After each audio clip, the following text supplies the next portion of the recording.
Šį rudenį tradiciškai laikas ir vėl buvo atsuktas 1 valandą atgal. Ką apie tai galvoja alytiškiai? Prastai jaučiuosi, nes vis tiek pabundi labai savo valandom ir viskas. Ir jaučiasi nedamiegojimas toksai, tikrai. Ir nežinau, geriau, kad nekeistų valandų. Nu, kaip ateitį galvojat, ar čia vis žadėjo viskais, bet kaip nekeičia, taip nekeičia. Man atrodo, vis tiek vieną kartą turi susitart. Mes lietuviai pripratę prie vasaros laiko, mums daugiau norisi šviesos. Šiaip tai viskas gerai, per daug nesijaučia kažkas, kad būtų pasikeitę. Kaip jausitės šiandien pakeitus valandos? Gerai, taip pat. Nieko kito? Man ne, nieko kito. Nu, kaip rytoj reikės keltis? Šiandien gult? Sunkiai. Visada noriu miego.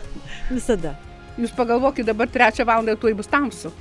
Už tai ir skubinat važiuoti namo? Skubinu, nes taip aš važiuodavau visada vėliau. O šiandien jeigu 4 valandą, tai kaip seniau 5, tai kol grįžčiau tamsu. Ne, tikrai netinka šitos valandos.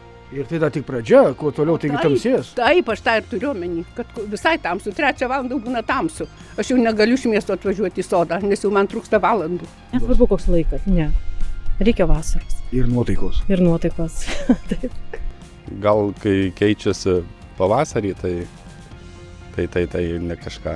Nu, jaučiasi jau, bet žiemą tai viskas okei.